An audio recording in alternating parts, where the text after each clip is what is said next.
शाम का समय था। मैं अपने दोस्त का इंतज़ार कर रहा था स्टेशन के बाहर। हम लोग का बाहर कहीं घूमने जाने का प्लान था और मैं जल्दी पहुंच गया था। कुछ समझ नहीं आ रहा था कि मैं क्या करूं। मैं स्टेशन के पास जाके बैठ गया। तभी कुछ ऐसा हुआ कि मेरी ज़िंदगी एक अलग मोड़ लेने वाली थी।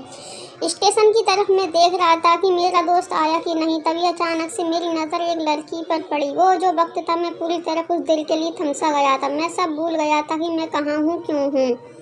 बस मेरी आंखें उस लड़की की तरफ से हट ही नहीं रही थीं और इस तरह से मैं उसे देखता ही जा रहा था। उसका मासूम चेहरा, उसकी छोटी छोटी आंखें, उसके मासूम से चेहरे पे वो मासूम सी उसकी हंसी, जैसे मानो कोई परी हो। वो उसे देख पहली बार नज़र में मानो दिल को कुछ होने लगा था।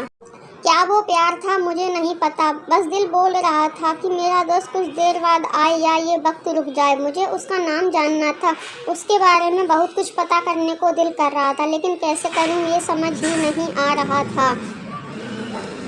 जब कुछ समझ नहीं आया तब मैंने बस भगवान से प्रार्थना किया कि मुझे ये लड़की मेरी ज़िंदगी में चाहिए। वो जा रही थी मेरी आंखों से दूर, लेकिन मुझे रोकना था उसे। उससे बातें करना था, उससे दोस्ती करनी थी और उसे अपने दिल की बात बतानी थी। लेकिन कैसे? यही सवाल बस बार बार मेरे मन में आ रहा था और मुझे बेचैन किए जा रहा था। मैंने फिर सोच लिया कि मेरी आंखों से दूर होने से पहले मुझे इसका नाम पता चल जाए तो मैं इसे अपना बनाऊंगा और शायद भगवान ने ही उसे भेजा होगा मेरे लिए, ये मैं समझूंगा। तभी भगवान ने चमत्कार कर दिया। पीछे से आवाज़ आया, प्रिया मैं यहाँ हूँ। फिर वो पीछे देखी तो मैंने देखा वहाँ से एक लड़की आवाज़ दी और वो उसके पास गई। तभी मैं समझा उस लड़की का नाम प्रिया था। मैं खुश हो गया और उस लड़की को मन किया जाके धन्यवाद बोल दूं, क्योंकि उसी की वजह से मुझे उसका नाम पता चला। बस तभी मैंने ठान ली कि अब उसे अपना बनाना है, उसे अपनी ज़िंदगी में लाना है। फिर तभी मैं उसके पीछे जाने लगा कि अचानक ही पीछे से एक हाथ आया। पीछे देखा तो दोस्त आ गया था। अब मैं क्या करूं समझ नहीं आ रहा। मैं क्या बोलूं उससे, कैसे मना करूं उससे, कैसे जाऊं मैं उसके पीछे। मैं इसी सोच में लगा रहा। तब तक वो मेरी आंखों से दूर जा चुकी थी। दिल मानो रोने लगा और तभी मानो ऐसा लगा कि जैसे सब कुछ एक सपना सा था और बस आंखें खुल गईं तो सपना टूट गया। मैं वहाँ से चला तो गया अपने दोस्त के साथ, लेकिन पूरी रास्ते बस उसी के बारे में सोचता रहा। मानो मेरा दिल अब उसके ख्याल से निकलने को तैयार ही नहीं था।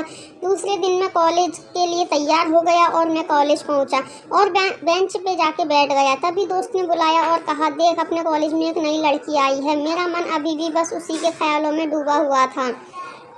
आंखों से उसका चेहरा मानो हट ही नहीं रहा था। वो बार बार मुझे आवाज़ दिए जा रही थी। तभी मुझे गुस्सा आया और पीछे उससे बोलने जा ही रहा था कि मैं रुक सा गया। मेरी नज़र मानो फिर से एक बार सपनों में चली गई। मैंने देखा कि वही थी। मानो जैसे मेरी खुशी का कोई ठिकाना नहीं रहा। मैं खुद को रोक ही नहीं पा रहा था और मेरे समझ में ही नहीं आ रहा था कि मैं क्या करूं, क्या बोलता मैं बस जाके अपने दोस्त के गले लग गया और हंसने लगा। तभी पता चला वही वह नई लड़की थी जो कॉलेज में आज पहले दिन आई थी। मैं तो मानो हवा में उड़ने लगा। फिर मैंने एक दिन अपने दोस्त को बताया कि ऐसा ऐसा है। उसने कहा, जाके बोल दे उसे अपने दिल की बात। लेकिन मैं डरता था कि वो क्या कहेगी, क्या लगेगा उसे। यही सोच के मैं हमेशा रुक जाता था। मैं सोचने लगता था कि कहीं वो मेरी बातें सुन के मुझसे दूर ना हो जाए। मैं उससे दूर नहीं होना चाहता था। मुझे ये एहसास हो गया था कि शायद वो मुझे पसंद करती थी, लेकिन वो कभी कुछ नहीं कहती थी। उससे लगता था कि मेरा मन में उसके लिए कुछ नहीं है, लेकिन वो क्या जाने कि उसे पहली नज़र के देखते ही मैंने उसे अपना दिल दे दिया था। दिन बीतते गए। हम लोग एक अच्छे दोस्त की तरह साथ रहते और बातें करते थे, लेकिन ना कभी मुझे हिम्मत हुआ उससे कुछ कहने का और ना ही उसे। वक्त बीत गया और इस तरह हम लोगों की पढ़ाई पूरी हो गई, लेकिन मेरे दिल में उसके लिए अभी भी प्यार और आखिरी प्यार था और शायद उसके लिए भी। और इस तरह से हमें सबको अलग अलग कंपनी में जॉब लग गई थी। तभी बस एक दिन मैंने सोच लिया कि अब बस मैं उससे कल जाके दिल की बात बता दूंगा। मैं अगले दिन सुबह उठा और मैंने उससे फ़ोन किया और उससे कहा कि मुझे मिलना है उससे। उसने मिलने के लिए हाँ कर दिया और इस बात से मुझे बहुत खुशी मिला। हम लोग ने एक समय निर्धारित किया था और मैं समय से पहले वहाँ उसका इंतज़ार कर रहा था। तभी मेरी नज़र उस पर पड़ी। वही कपड़े, वही बैग, वही छोटी छोटी आंखें और चेहरे पे वही हल्की सी मुस्कान। मानो ऐसा लग रहा था कि वही पहला दिन हो जब मैंने उसे पहली बार देखा था। वो धीरे धीरे आ रही थी। मैं तो बस उसे देखता ही जा रहा था। फिर वो पास आती है, फिर वो मेरे सामने बैठ जाती है। तभी बस मैंने उससे कहा कि मुझे कुछ कहना है उससे। फिर तभी उसने भी कह दिया कि मुझे भी कुछ कहना है तुम्हें। मैं खुश हो गया। मुझे लगा कि आज वो भी अपने दिल की बात बोल देगी। फिर मैंने उससे कह दिया कि तुम पहले बोल दो। उसने तो पहले मना किया पहले बोलने से, लेकिन मैंने ही जिद कर दिया कि पहले तुम बोलो, और वो बोलने जा रही थी।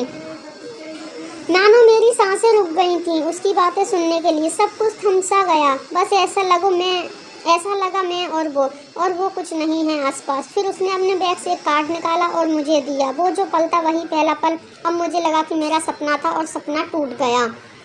उस कार्ड में उसका शादी का आमंत्रण था। बस फिर क्या था, सब कुछ वहीं रुक गया। शायद मैंने बहुत देर कर दी उससे अपने दिल की बात बताने को। मैं शायद बहुत देर। फिर उसने मुझसे पूछा कि तुम क्या कहना चाहते थे। मैं क्या कहता, तब बात बदल दी और वो चली गई और मैं वहीं बैठे रह गया। मुझे उसे अपना बनाने का बस एक सपना ही था शायद, जो एक समय पे आके टूट गया। वो आज का दिन और पहला दिन मानो क्या आया था मेरी ज़िंदगी में। मैं अब तक ये बात समझ नहीं पाया। पहला दिन भी एक सपने की तरह आई और कुछ देर बाद टूट गया, और ये आज का पल जो फिर से एक सपना बनकर पल में टूट गया। इसीलिए दोस्तों, कभी भी अपने दिल की बात बताने में देर ना करो, वरना इतना देर हो जाता है कि अपने प्यार को बस सपने में ही अपना बनाना पड़ जाता है। स्टोरी पसंद आए तो लाइक कीजिए, शेयर कीजिए, सब्सक्राइब कीजिए।